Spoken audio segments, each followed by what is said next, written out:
अंधेरा धीरे धीरे गांव को अपनी चादर में लपेट रहा था। सूरज की आखिरी किरणें भी पहाड़ियों के पीछे छुप गई थीं और अब बस एक हल्की सी रोशनी चारों ओर फैली हुई थी। गांव की गलियां हमेशा की तरह शांत थीं, पर आज की शांति कुछ अलग थी। ये वो शांति थी जो हवा में एक अजीब सी बेचैनी घोल देती है। मेरा नाम रामू है और मैं इस गांव का अकेला चौकीदार हूं, या यूं कहूं, अब मैं ही अकेला चौकीदार हूं। कुछ दिन पहले मेरा साथी सुरेश गायब हो गया था।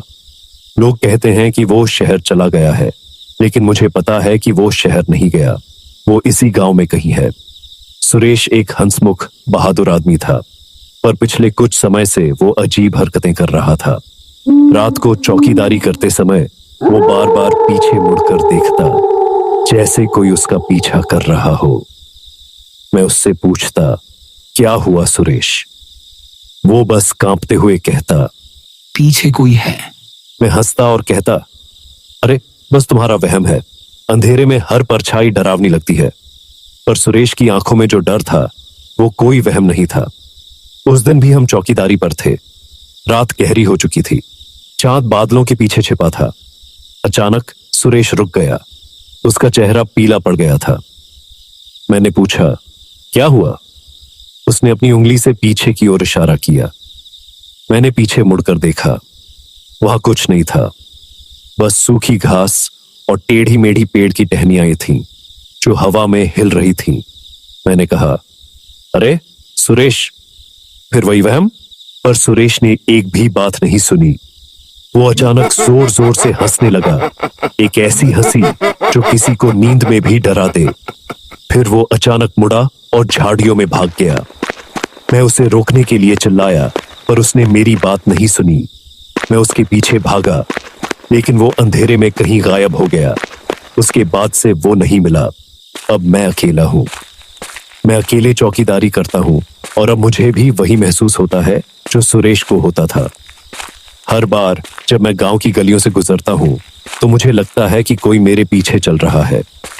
मैं पीछे मुड़कर देखता हूं, वहां कोई नहीं होता, बस मेरी परछाई होती है जो मेरे साथ साथ चलती है। पर मुझे लगता है कि वो परछाई मेरी नहीं है, वो किसी और की है। वो मेरे पीछे चलती है और मैं उसे महसूस कर सकता हूं। कुछ दिन पहले मुझे एक अजीब चीज मिली। मैं गांव के पुराने कुएं के पास चौकीदारी कर रहा था। कुआं कई सालों से सूखा पड़ा है। लोग कहते हैं कि कुएं में बुरी आत्माएं रहती हैं, पर मैं इन सब बातों पर विश्वास नहीं करता था।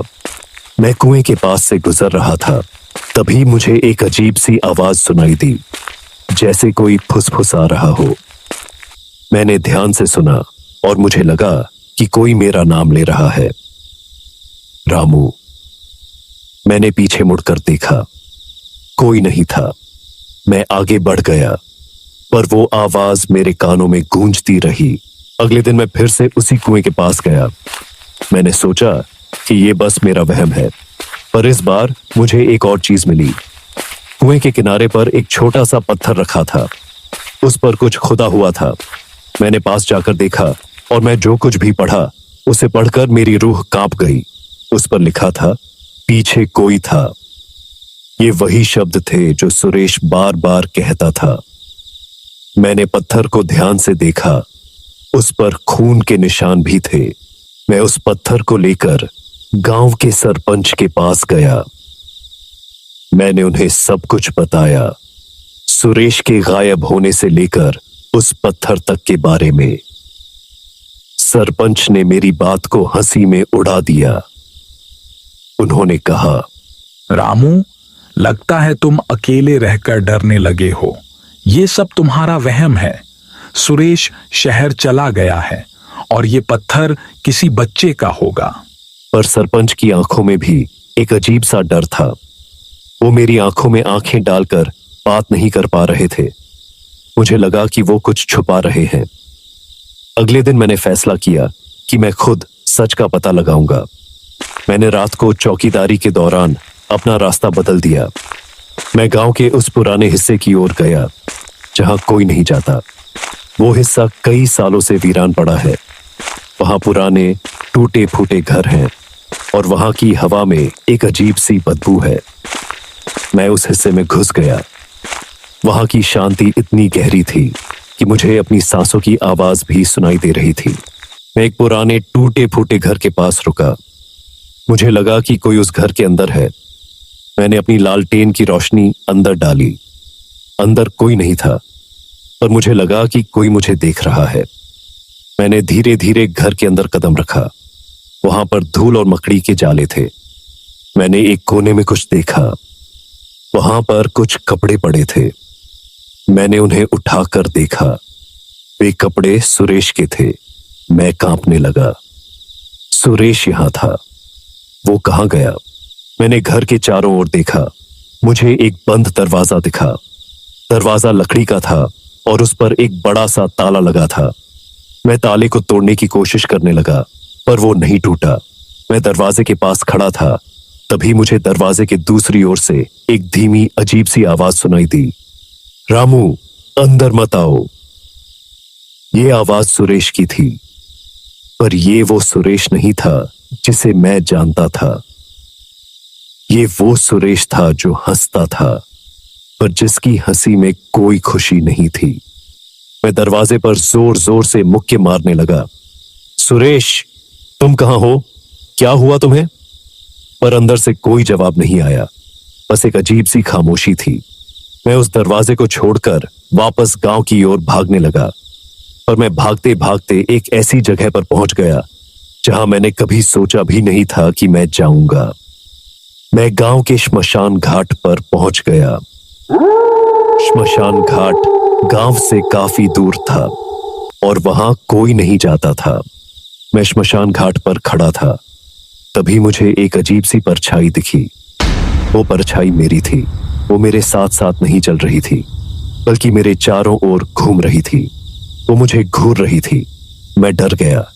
मैंने अपनी आंखें बंद की और जोर जोर से सांस लेने लगा। जब मैंने अपनी आंखें खोली तो मैंने एक भयानक चीज देखी।